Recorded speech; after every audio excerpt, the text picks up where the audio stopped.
안녕하세요 여러분, 토리자리입니다. 이번 시간에는 NC소프트 한번 분석해보도록 하겠습니다.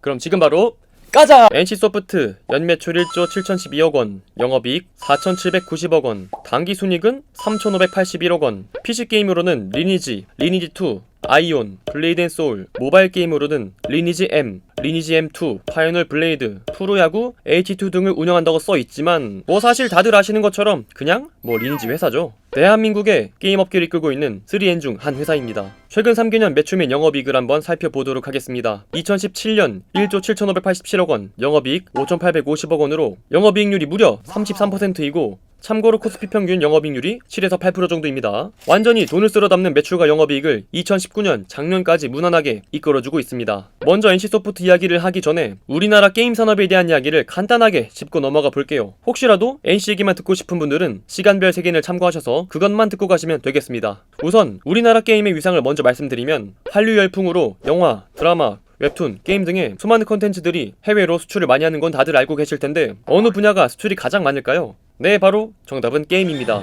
국내 컨텐츠 영화, 드라마, 웹툰 등 IP 관련 저작권 수출 규모가 2017년 10조를 달성했는데 게임 산업 수출액은 59억 2300만 달러로 전체 67.2%를 차지하고 있어요. 문화체육관광부와 한국컨텐츠진흥원이 발간한 2019 대한민국 게임백서에 따르면 현재 국내 게임 시장 규모는 2018년 기준 14조 2902억 원의 규모로 전년 대비 8.2%가 증가했습니다. 현재 국내 게임 시장 상황은 2017년 처음으로 모바일 게임이 PC 게임을 앞질렀고 2018년에는 모바일은 47.3%, PC는 35.1%로 낮아지고 있는 추세입니다. 스마트폰이 발달하면서 모니터와 키보드가 필요 없이 내 손 안에서 즐길 수 있는 게임은 당연히 게임의 판도를 PC게임에서 모바일로 게이머들의 이전을 발생시킨 거죠. 그렇다면 여기서 훌륭한 구독자분들은 한 가지 질문을 주실 겁니다. 야 토리자라, 우리나라가 게임 강국인 건 알겠는데 리니지 저게 수출이 되진 않을 거 아니니 대체 어떤 게임이 수출 대박이 터진 거야? 이것에 대한 답변을 드리기 위해서 국내 게임 산업 수출 현황표를 하나 보여드릴 건데 2012년부터 그럭저럭 성장하다가 2017년에 갑자기 증감률 80%를 찍는 미친 성장 시기가 옵니다. 자, 저때 무슨 게임이 나왔는지 아세요 여러분? 바로 배틀그라운드입니다. 각종 미디어, 짤 등의 길리슈트를 유행시키고 치킨이닥이라는 유행어를 번지게 만든 킹틀그라운드죠. 배틀그라운드는 국내뿐만 아니라 해외 전세계 초대박을 터뜨리면서 가라앉던 국내 PC게임 시장을 부활시킵니다. 인생은 한방이란 것을 방증하듯 배틀그라운드의 개발사 펍지는 2017년 1조 5,300억 원의 적자 회사였지만 배그 대박 한방으로 2018년 단숨에 매출 1조 493억 원, 영업이익 3,553억 원이란 실적으로 초대박을 쳤죠. 배그가 쏘어올린공으로 2017년 게임 수출액은 폭발을 했고 2018년도 전년 대비 8.2%가 증가하며 64억 달러에 달하는 규모에 달합니다. 그렇다면 우리나라 게임을 가장 좋아하는 나라는 어딜까요? 당연히 우리의 대륙의 먼지 형들이죠. 비중으로 살펴보면 중화권의 비중이 54.5%로 가장 높고 그 다음에 일본 14.7%, 북미 13.2%, 유럽 6.4%, 동남아 5.3%의 순이었습니다. 여기서 잠깐 재미로 알고 가시는 상식으로 배그가 중국에서 대열풍을 일으키면서 난리가 난 것은 맞는데 지금 중국에선 공식적으로 서비스를 안 하고 있습니다. 배그가 중국 내에서 대열풍을 일으켰지만 결론적으로 중국 정부로부터는 정식 서비스 허가를 못 받았거든요. 중국에서는 영화, 게임 등의 컨텐츠를 유통하기 위해서는 판호라는 것을 받아야 합니다. 하지만 어찌된 영문인지 대열풍을 일으켰지만 시범운영 1년에 판호를 따내지 못했고 결국 배그를 서비스하던 텐센트의 영업이익은 32%나 추락한 일이 벌어져요. 배그라는 게임이 폭력적에서 안 된다라는 여러가지 중국식 규제가 들어간 결과죠. 하지만 텐센트는 배틀그라운드라는 배틀로얄식의 장르의 가능성을 맛을 봤었고 이를 쉽게 포기할 수 없었죠. 결국 화평정의 모바일이라는 배그와 거의 99% 똑같은 게임을 내어놓았는데 이건 또 판호를 승인받습니다. 저도 대체 이게 배그랑 뭔가 다른가 찾아봤더니 이 게임의 컨셉이 평화를 위한 정예군, 대테러를 다루는 평화를 위한 등의 시진핑형이 좋아할 만한 명분을 세워서 판호를 허가받는 데 성공해요. 단숨에 화평정형은 1년 수익이 15조 원을 달할 것으로 예상이 되었고 공식적으로 밝혀진 바는 없으나 이에 대해서 배그 제작사인 크래프트도 어느 정도 인센티브를 받는 것으로 추정이 됩니다. 아무튼 여러가지로 골칫덩이인 중국의 이야기였고요. 본론으로 들어오면은 중국에서 단숨에 15조 원의 예상 수익을 일으킨 화평정의 모바일에서 볼 수 있는 것처럼 앞으로는 일반 게임 시장에서 모바일 게임 시장은 더욱더 커질 것입니다. 우리나라의 모바일 게임 매출 비중 역시 대륙의 먼지 형들이 38.5%를 가장 높고 북미도 18.4%, 동남아도 16.4%, 일본도 13.2%의 순을 나타내고 있고 2018년 세계 게임 시장 규모도 전년 대비 7.1% 증가한 1783억 6천만 달러로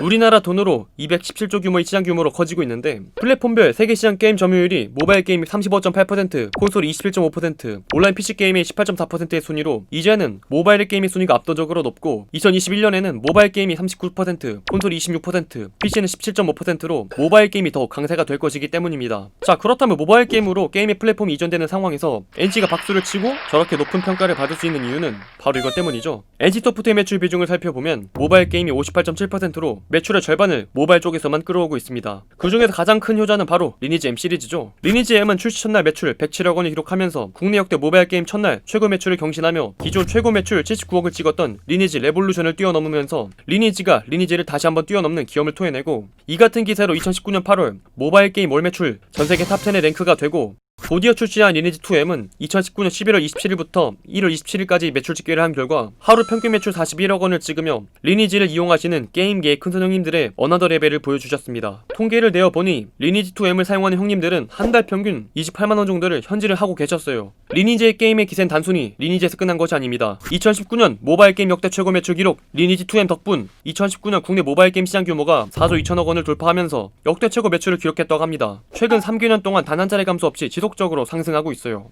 월별 추이를 살펴보니 2019년 11월 말 NC소프트의 리니지2M 출시 여파 때문인 것으로 알려졌습니다. 이 덕에 모바일 매출 점유율은 NC소프트가 21.5%로 압도적으로 1위에 올랐고, 2위는 넷마블 11.7%, 3위 넥슨 5.1%, 카카오게임즈 3%로 국내 게임사가 뒤를 이었습니다. 자, 여기까지만 놓고 보면 사실 국내 게임 시장만으로는 NC소프트를 따라올 자가 없었어요. 하지만 우리가 진짜 궁금한 건 이겁니다. 아니 그래, NC가 잘 크고 돈을 많이 버는 것도 알겠어. 그런데 앞으로도 게임 산업이 크니? 앞으로도 잘 크는 거야? 이것입니다.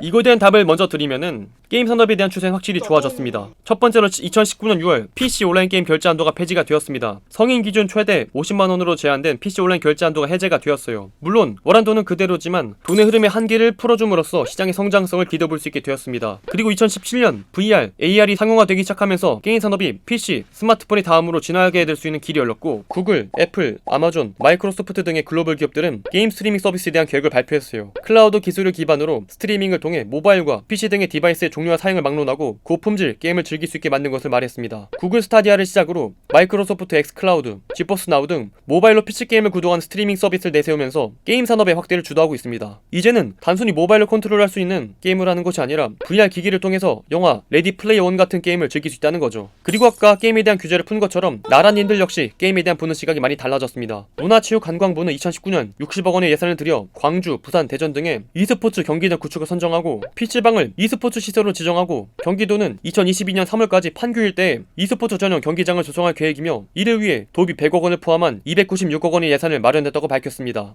이와 같이 세계적인 흐름에 발맞춰 대한민국의 정부 역시 e스포츠 활성화에 힘쓰며 게임 산업의 성장성은 점쳐지고 있습니다. 국제적인 정세와 정부의 정책이 게임의 슈퍼사이클을 이끌어오고 있는 지금 NC소프트가 웃을 수 있는 이유는 바로 여기에 있었습니다. 하지만 NC소프트의 매출이 대부분 30-40대의 과금 유도에서 대부분의 매출을 끌어올리고 있기 때문에 현재 게임의 슈퍼사이클을 잘 타기 위해서는 차세대 신작 게임 개발이 더욱더 중요시될 것으로 보여집니다. 배그를 만들어낸 크래프톤이 배그 하나로 전세계를 이끌어낸 세계적인 게임 기업으로 거듭날 수 있었던 이유도 단순히 과금 유도보다는 전세계를 유통시킬 수 있는, 전세계로 수출이 가능한 그런 게임을 만들었기 때문이죠. NC소프트도 단순히 과금 유도 이외에 전세계적으로 e스포츠라 불릴만한 게임 신작을 출시해서 게임 콘텐츠 IP에 더욱더 열중해야 할 것입니다. RPG 과금 유도 이외에 안정적인 수입을 이끌어낼 수 있는 보험 하나 정도는 들어야 한다는 것이죠. NC소프트, 과거에도 리니지, 현재에도 리니지를 통해서 어마무시한 실적을 내고 있는 훌륭한 게임 회사입니다. 대한민국을 대표하는 3N 중에 대표 게임 회사로서 앞으로도 우리나라 게임 업계를 잘 이끌어가 주시길 바라겠습니다. 오늘의 영상은 여기까지입니다. 영상의 내용이 좋았다면 구독과 좋아요 한 번씩 부탁드리도록 하겠습니다. 그리고 전 여러분들의 모든 댓글을 달고 있습니다. 원하시는 기업과 산업 말씀해 주시면요, 매주 2편씩 분석해서 올려드리고 있습니다. 그리고 오늘 말 못한 기업과 산업에 대한 정보는 www.catch.co.kr에 다 들어있으니까요, 꼭 한 번씩 방문 부탁드리도록 하겠습니다. 그럼 저는 또 다음에 좋은 영상으로 찾아뵙도록 하겠습니다. 그럼 다음에 또 만나요. 안녕.